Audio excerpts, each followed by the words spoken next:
তাৰ দুখন হাত মুছাৰি ভাঙি পেলাম লাচিত সেনা অসম থলগিৰিৰ তৰফৰ পৰা।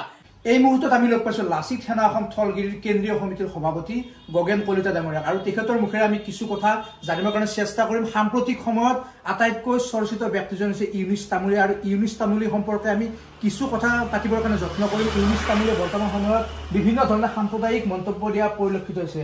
এটা জাতীয় সংগঠন হিচাপে আপোনালোকে গোটেই বিষয়টো কিদৰে চাইছে? নাই, ইউনুছ তামুলী কোন আচলতে? ইউনুছ তামুলী হ'ল এটা শিৱসাগৰৰ মিয়াৰ লগত জন্ম হোৱা এটা ভুৱা সাংবাদিক। তাৰ মিয়াৰ লগত জন্ম হৈছিল। সেইকাৰণে সি কেইদিনমান যোৱা দুদিনমান আগত এটা বক্তব্য ৰাখিছে যে গৰুৰ মুঠ খোৱা যিসকলে বুৰঞ্জী লিখিছে সেইসকলৰ আমি বুৰঞ্জী নামানো। মই বুৰঞ্জী নামানো। অৰ্থাৎ সি ক'ব বিচাৰিছে যে গৰুত মুঠ খোৱাসকলে লিখা বুৰঞ্জী মই নামানো বা আমি নামানো। তাক বুজাইছে মানে যে বুৰঞ্জী লিখা আৰম্ভ হোৱাৰ সময়ৰ পৰা যিবিলাক আমাৰ হিয়াৰ আমুঠু বুৰঞ্জীবিদসকলে এই বুৰঞ্জীসমূহ অসমৰ লিখিছিল তেওঁবিলাকক আচলতে তেওঁ এই কথাটো কৈছে। মানে এইটো মিন কৰিছে তাৰমানে আচলতে এইটো হিন্দুৰ ওপৰত আক্ৰমণ। যিসকল হিন্দুৱে তাৰমানে বুৰঞ্জী লিখিছে অসমত তেওঁলোকক আচলতে আক্ৰমণ কৰিছে। কিন্তু এইটো এটা দুখৰ বিষয়ৰ কথা যি মানে এই কথাবিলাক কোৱাৰ পিছতো এতিয়া অসমৰ আমাৰ দল সংগঠনে কিন্তু ডাঙৰ খাই উঠা আমি দেখা পোৱা নাই। কিন্তু আমি ইউনুছ তামুলী আৰু এটা বক্তব্য ৰাখিছে তেওঁ বাঘ, তেওঁ য'ত যায় সেইটো তেওঁৰ এলেকা। Non sense. সি এটা কথা বুজি পোৱা নাই অসমত তাৰ দৰে গুণ্ডা অসমত বহুত আগতে ডমিনেট হৈছে। অখিল গগৈৰ দৰে মিয়াৰ দালাল ঠাণ্ডা হৈ গৈছে। আৰু সি কোন হয়? সি কোন হয়? কুত্তাৰ পোৱালি। শিৱসাগৰত যদি সি যিটো কৈছে তাৰ এলেকা সি প্ৰমাণ কৰক। সি কামৰূপ জিলাত আহি প্ৰমাণ কৰক। ইয়াত আহি সি দম দেখুৱাওক পাৰে যদি তাৰ যদি আমি হাত ঠেং যদি মোহাৰি ভাঙি পেলাব নোৱাৰো ইউনুছ তামুলীয়ে। আৰু এটা কথা মন কৰিব, যেতিয়া কা আন্দোলন হয় শংকৰদেৱ কলাক্ষেত্ৰ কোনে ভাঙিছিল? গুৱাহাটীখন কোনে জ্বলাইছিল?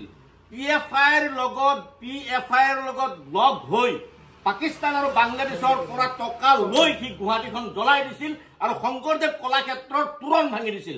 আৰু কোনো খিলঞ্জীয়া হিন্দু মানুহে শংকৰদেৱ কলাক্ষেত্ৰ ভাঙিব নোৱাৰে। এইটো ইউনুছ তামুলীয়ে ভাঙিছে আৰু দিছপুৰ থানাই তাক গ্ৰেপ্তাৰো কৰিছিল। সৰ্বানন্দ সোণোৱাল চৰকাৰে কি কাৰণত ইউনুছ তামুলীক বাহিৰ কৰি দিছে লকাবৰ পৰা আমি বুজি পোৱা নাই। কিন্তু আমি মাননীয় হেমন্ত বিশ্ব শৰ্মা মুখ্যমন্ত্ৰী ডাঙৰীয়াক আমি আহ্বান জনাম অনতিপলমে কা আন্দোলন গুৱাহাটী ভঙা শংকৰদেৱ কলাক্ষেত্ৰ ভঙা কেছত ইউনুছ তামুলীক অনতিপলমে গ্ৰেপ্তাৰ কৰিব লাগে আৰু তদন্ত কৰি তেওঁক জেল হাজতলৈ প্ৰেৰণ কৰিব লাগে ৰাষ্ট্ৰদ্ৰোহত।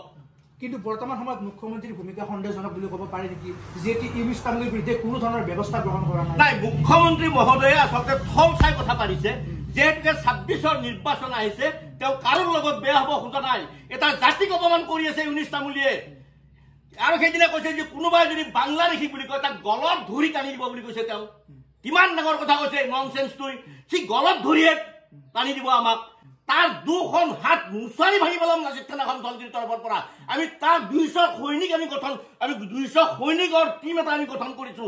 আমাৰ ইয়াত অকল ইউনুছ তামুলীয়ে নহয় আৰু 4-5জন খিলঞ্জীয়া মুছলমানে অসমখন অস্থিৰ কৰাৰ কাৰণে চেষ্টা চলাই আছে। তেওঁলোকে বাঘ সেনাৰ নামত সংগঠন খুলিছে। বাঘ সেনাৰ নামত সংগঠন খুলি মিয়া অধ্যুষিত অঞ্চলবোৰত গৈ মিয়া যুৱকসকলক তেওঁলোকে একগোট কৰিছে। কিছুমান খিলঞ্জীয়া যুৱকক একগোট কৰিছে। ইয়াৰ মিন কি? ইয়াৰ উদ্দেশ্য কি? ইয়াৰ উদ্দেশ্য হ'ল অসমখন বাংলাদেশৰ দৰে ৰক্তাক্ত কৰা আৰু ইয়াত অসমখন ন্যায়ালয় গঠন কৰা। তেওঁলোকৰ এটা গোপন এটা এজেণ্ডা ইয়াত নিহিত হৈ আছে আৰু সেই টকাবিলাক বাংলাদেশ আৰু পাকিস্তানৰ পৰা আহিছে এই অসমখন জ্বলোৱাৰ বাবে। গতিকে আমি মাননীয় মুখ্যমন্ত্ৰী মহোদয়ক অনতিপলমে আমি আহ্বান জনাম এই কেইজন ব্যক্তিক তালা লগাওক, জেলত ভৰাওক। অন্যথা কিন্তু অসম জ্বলাই পেলাব ইহঁতে। আৰু যদি তৎকালকে চৰকাৰে যদি নোৱাৰে লাচিত সেনা অসম থলগিৰিৰ তৰফৰ পৰা কিন্তু তেওঁলোকৰ গল কাটি কিন্তু দীঘলী পুখুৰী পাৰত ওলোমাই থৈ দিম। তেতিয়া কিন্তু চৰকাৰে আমাক নকৰিয়া নকৰিব। ধন্যবাদ। কালি কিন্তু ইউনুছ তামুলীক লখিমপুৰত পৰীক্ষা এটা দিয়া বুলি বিভিন্ন দল সংগঠনে ফেচবুক লাইভ কৰিছে। নাই, এইটো এটা মানে ইউনুছ তামুলীৰ এই যিটো খেদা কথা কৈছে সেইদি কাৰোবাক ধৰিব নোৱাৰে নেকি? এইটো মিছা কথা। এনেই মিছাও খেদি ফেচবুক লাইভ দিছে। খেদাটো এইটো সস্তীয়া জনপ্ৰিয়তা। কিছুমান আমাৰ জাতীয় সংগঠন কিছুমানেও সস্তীয়া জনপ্ৰিয়তা এটা অৰ্জন কৰাৰ বাবে কিছুমান ব্যৱস্থা লৈ আছে। সেইকাৰণে আজি জাতিটোৰ এনেকুৱা অৱস্থা। ইউনুছ তামুলীৰ দৰে এটা নগণ্য সংখ্যক এটা বাংলাদেশীৰ এটা দালালক ধৰা এটা কথা নেকি? স্বয়ং লখিমপুৰত ধৰা এটা কথা নেকি? তেওঁলোকে এখন গাড়ী কিমান স্পীডত দৌৰাইছে?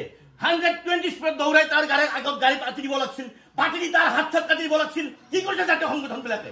এইবিলাক সব মিছা কথা অষ্ট্ৰীয় জনপ্ৰিয়তাকে ননচেন্স বিলাকে এইবিলাক কৰি আছে অসমত কিন্তু লাচিত খেলা এখন দলগিৰিত যদি পাৰাত পৰি যায় ইউনিছ তামুলী দেখিব আপোনালোকে গল কাটি দিম কেলা চৰকাৰে কি কৰে কৰিব ধন্যবাদ ৰক্ষণাবেক্ষণ কোনে ইউনিছ তামুলী এটা ধৰে যে সাম্প্ৰদায়িক নাই তেওঁক ইউনিছ তামুলী ৰক্ষণাবেক্ষণ কোনে দিছে বাংলাদেশৰ পাকিস্তানৰ পৰা টকা আহিছে বাংলাদেশৰ পাকিস্তানৰ পৰা টকা আহি অসমখন বাংলাদেশৰ দৰে জ্বলোৱাৰ কাৰণে এইটো ব্যৱস্থা কৰিছে তেওঁলোকে চৰকাৰেও জানি আছে কিন্তু 26ৰ নিৰ্বাচন অহাৰ কাৰণে চৰকাৰে একো কৰা নাই হয় এয়া আছিল লাচিত সেনা অসম থলগিৰি কেন্দ্ৰীয় সমিতিৰ সভাপতি গগেন কলিতা আৰু তেওঁ সাম্প্ৰদায়িক ব্যক্তি ইউনিছ তামুলীৰ বিৰুদ্ধে বৰ্তমান সময়ত তেওঁ উচ্চাৰ হোৱা পৰিলক্ষিত হৈছে আৰু অসমৰ মুখ্যমন্ত্ৰী ডক্টৰ হিমন্ত বিশ্ব শৰ্মাক আহ্বান জনাইছে যে এইগৰাকী ইউনিছ তামুলীৰ বিৰুদ্ধে অনতিপলমে ব্যৱস্থা গ্ৰহণ কৰি গ্ৰেপ্তাৰ কৰি জেল হাজতলৈ প্ৰেৰণ কৰাৰ বাবে অসম যে আচলতে কেন্দ্ৰীয় থলগিৰি সমিতিৰ সভাপতি গগেন কলিতাই আহ্বান জনাইছে